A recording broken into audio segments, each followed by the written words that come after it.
Well, hey there, YouTube. Petey Two Finger here. And I went and saw a cover band last night. They're called the Lotus Kings. And this band is going to take me a while to kind of explain this. First, I heard about this group. Well, there's three groups that is the same guitar player.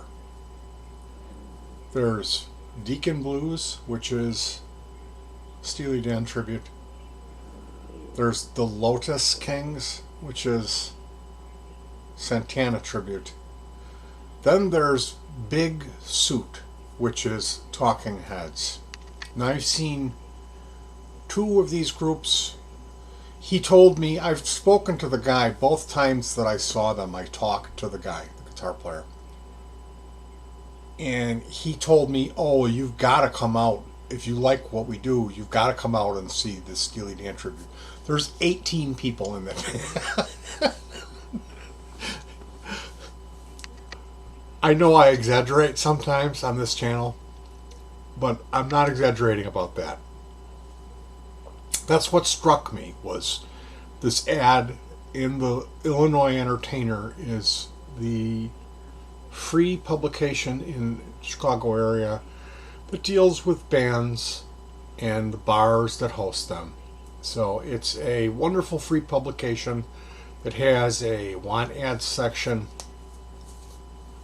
Taking out an ad in an Illinois Entertainer is something you do when you're putting a band together, when you're looking for a drummer or bass player or both.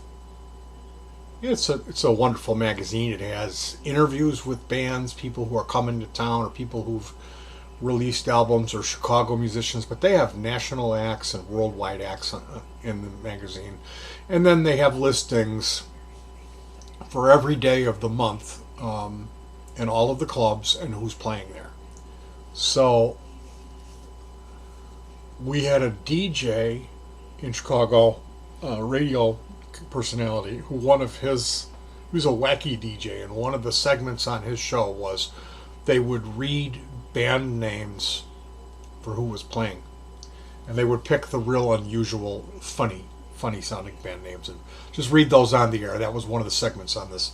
So the Illinois Entertainer has been a part of my life. It's something that I keep in our restroom, keep it in the bathroom, and it's bathroom reading for me. And I love the Illinois Entertainer.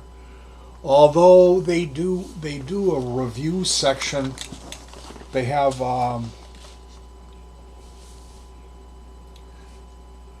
music critics. And the thing about the music critics is they'll hire a guy who really is into hip hop or EDM. And then he won't, like, if he reviews a blues album, he'll give it a low rating because all he likes is Skrillex. So they'll do their end of the year, like their favorite picks, and you'll see, like, this guy, all of his picks are reggae.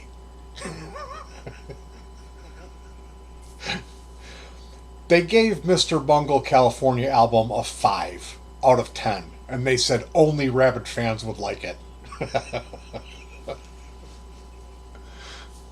Which I don't think is the case. I think any open-minded person who appreciates music would love that album if they listened to it once every other day for a week. They would become hooked on that album because it's an incredible album.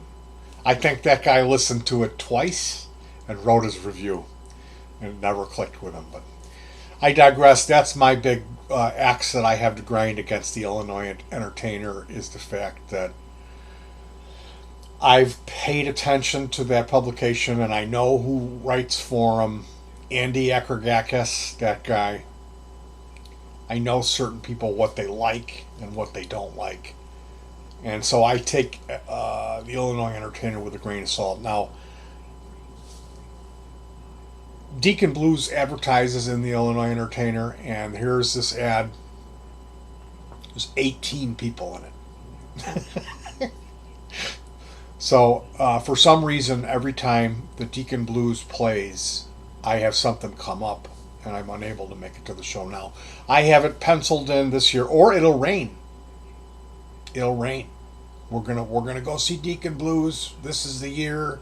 I'm not gonna miss them, and it'll be an unbelievable torrential biblical downpour. So I'm scheduled. They're playing on the 16th in Bolingbrook at the Bolingbrook Performance of Center Public Works or Center for the Arts. I guess it's an outdoor arena. It's supposed to be beautiful. Lotus Kings is opening up, and then Deacon Blues is going to perform. And Big Suit, I asked him about Big Suit last night. He said, "Oh, Big Suit, BigSuitMusic.com is where you go." Well, there's nothing on the web page, and they, as far as I know, they don't have any. He wouldn't come out and tell me, like, just dude, come out and say the band is on the back burner for now. Like, we lost our singer or whatever happened to happen. That band is not happening right now. So anyway, I got to see the Lotus Kings last night, and they had three percussion guys. And the thing about these bands is, and this guy, I don't know where he lives. He's a really good guitar player, but he's not your average, like, long hair, tattoo, beer swilling. Like, these guys are all, they play in the orchestra pit. Like, they're professional musicians in all these bands. So when you go see Lotus Kings or Big Suit or Deacon Blues, you are seeing top tier musicians. There's no goofing around. The solos are all impeccable. The sound is usually really good, depending on where you go. You know, that's the one thing that can be iffy. Last night in Bolingbrook, they had some feedback. The monitor system was not good, and the mains weren't, for what they had, for the gear that they had out there. It was running. It seemed like it had been throttled down to about a third of its power. Like, it should have been a lot louder than it was. But this guy, he has a Strandberg guitar. I saw him when he played with Big Suit. He was using a Strandberg. And I went up and talked to him about Strandberg because I was unaware of those guitars up until one point when I discovered them and read all about it and really got into it reading about them and fell in love with the idea of, wow, wouldn't that be great to own one? And then that night was the night that we went up to see Big Suit, and here he was playing one. And I went up and said, "That's such a coincidence." And he said, "Oh, I just got this. This is my first time playing it."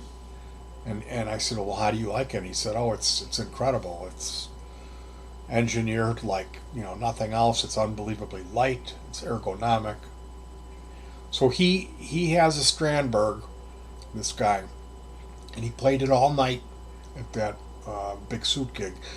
Last night when I saw him, he was playing a Gibson ES 355 or one of those old Gibson. It was a tobacco or a dark brown sunburst semi hollow body guitar, and he had a Bluto Tone amp with the Bluto Tone cabinet and the matching Bluto Tone effects loop.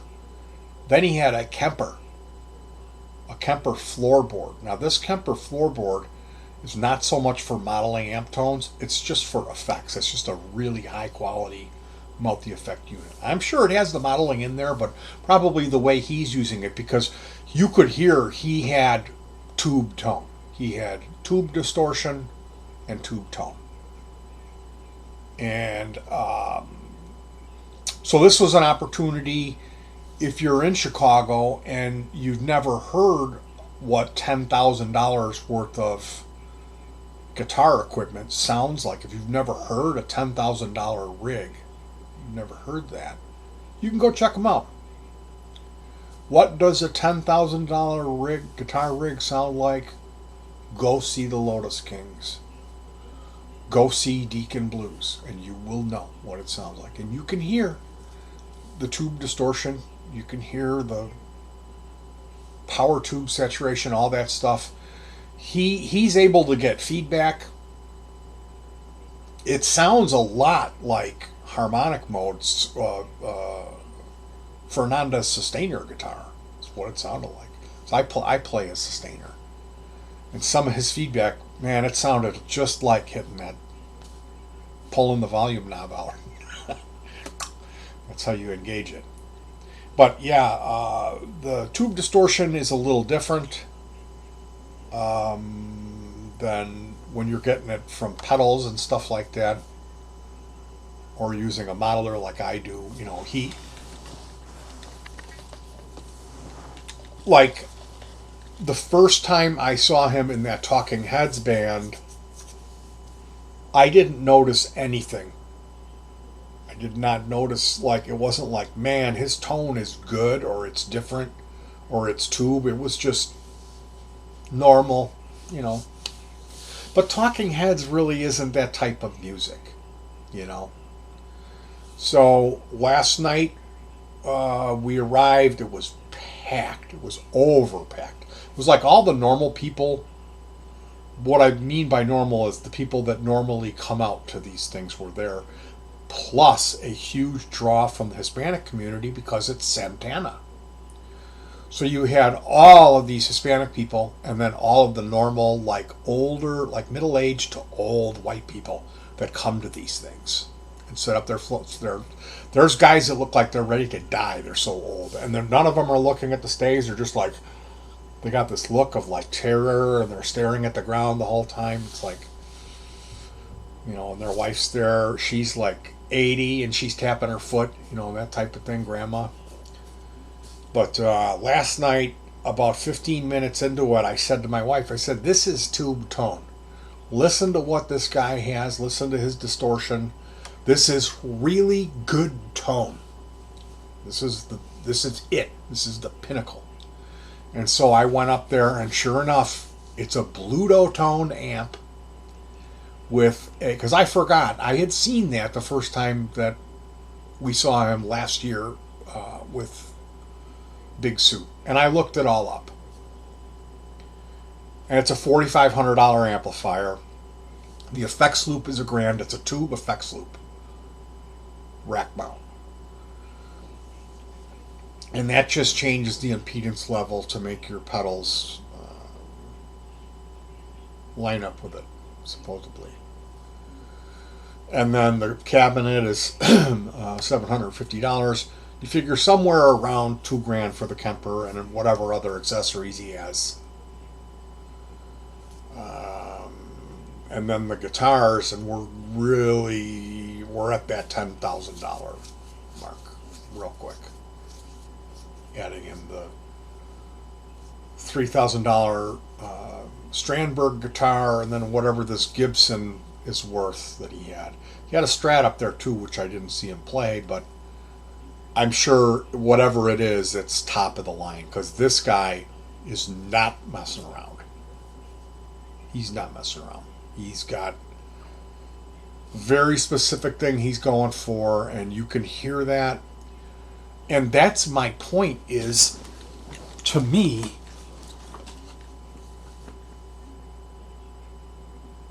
I wouldn't want that. I would not want that. If that costed $100 for all of that stuff, would I buy it? Well, maybe. Maybe I would, because that's a good deal. But I like to have a bunch of different flavors to choose from. I like radically different tones where you're mixing simulations of a pedal and simulation of an amp and a cabinet to get very different types of distortions. Even mixing two of those and having them panned, which is something that they do on Amplitude that I really like a lot. So it's just one of those things that I've kind of gotten spoiled by using modelers that are distinctive, that the models stand out and are different enough from one another to not really sound like all the same tone all night. Which, that's the thing, he pretty much has the same tone all night. There's that clean or just on the edge of breakup, they call it. Then there's the overdrive sound. Then there's the lead sound. And there isn't much difference between those top two. So, it's kind of like a like it's almost like a sine wave sound when he's playing the lead. And the attack is funny. I don't know. It sounded good. It really did. Like I told my wife, like, this guy's got what they call great tone. This is it. This is, the super prime tuub amp. Everything is tube in the chain. It's, there isn't a real lot of pedals. There's one, this Kemper is just set up properly. And then an authentic Gibson, And I don't think anybody in the crowd would care or know that. Like, nobody would be like, wow, he sounds just like Carlos Santana. He did. It sounded exactly like Santana. Exactly. So, yeah, if you want to hear what a $10,000 guitar rig sounds like, and you want to experience that all tube thing, go check this guy out. It's a shame I don't have his name, but and me saying like, oh, I wasn't really thrilled by it, that's not a jab at this guy. This guy's a really, really good guitar player, and he's a pro. The one criticism I would have about him is that he's not a great band leader. Have as a front man, and that he surrounded himself by such incredible players that the music at times almost seems sterile because they're so good. Last night was great because there was 3 percussionists, and it was just swinging. And this bass player, I forgot, he said the guy's name, Richard Thompson or something. But African American guy on bass was just wonderful. Now, the bass player in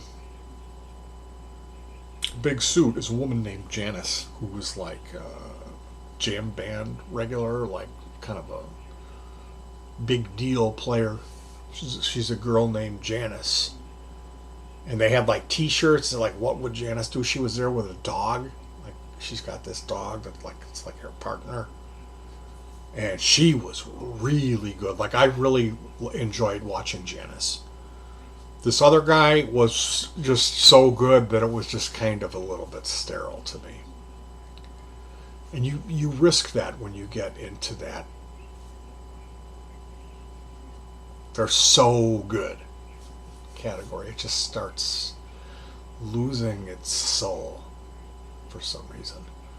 But when the keyboard player got in and started soloing, he was really, really good, that keyboard player. I complimented him. I was like, man, dude, I really enjoyed what you were doing up there,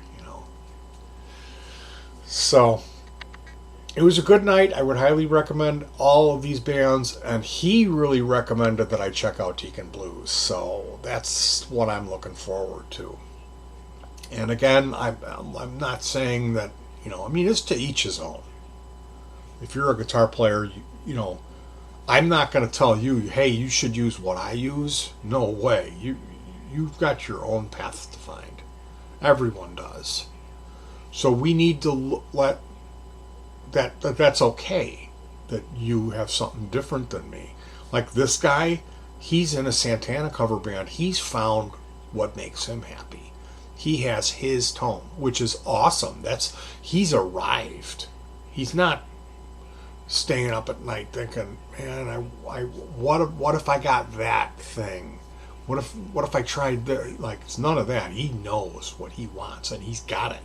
And that's wicked and that's empowering and he knows how to use it. It's just not for me. And like I'm saying, I hear so much about this tuub. Like that's all that it is. It's just all about tuub, analog, analog, analog, analog. That's all that it is. Every single product, no matter what it is, they have the word tube and analog in the pitch to sell it to you. Whether it's a cable or a strap, it's like this strap give you tube tone, all analog strap, you know. And I just had it up to here because even like going to a gig where this guy's got all that, I was like, it's not for me. I wouldn't want that. I really, really wouldn't want those tones that he had. The only tone that I liked is the clean tube tone. The clean tube tone is wicked. It's really, really got something special to it that I don't think you can get so much. But then, I mean, you listen to the Roland JC amps. They've got that same thing. So it's 6 of one and half a dozen of another. It's really what it comes down to. All right, well, I'm talking about guitar tone and tube and analog stuff. I'm making myself ill. I just put this together this morning. I've been working on this for a while. It's a box. I put these rubber feet on it. I painted all the panels. Each panel was like gray. So I painted it, I put this handle on here, removed the stock handle, and then installed a pair of lithium-ion battery pack. So there's two 12-volt packs. And this is a mixer that I just purchased.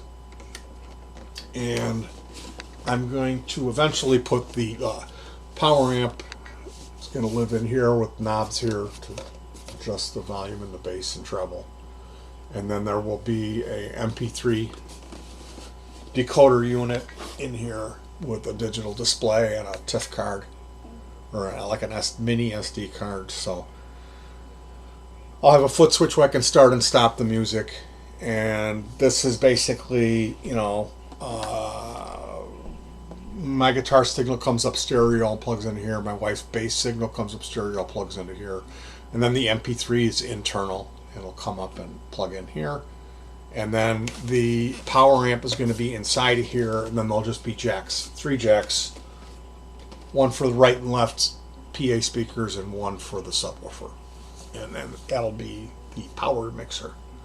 So it's an all-in-one rig. And I had built one of these that we've been using. It's a little bit smaller, and it's not full-featured. The mixer on that one only has one function for each stereo channel, and that's volume.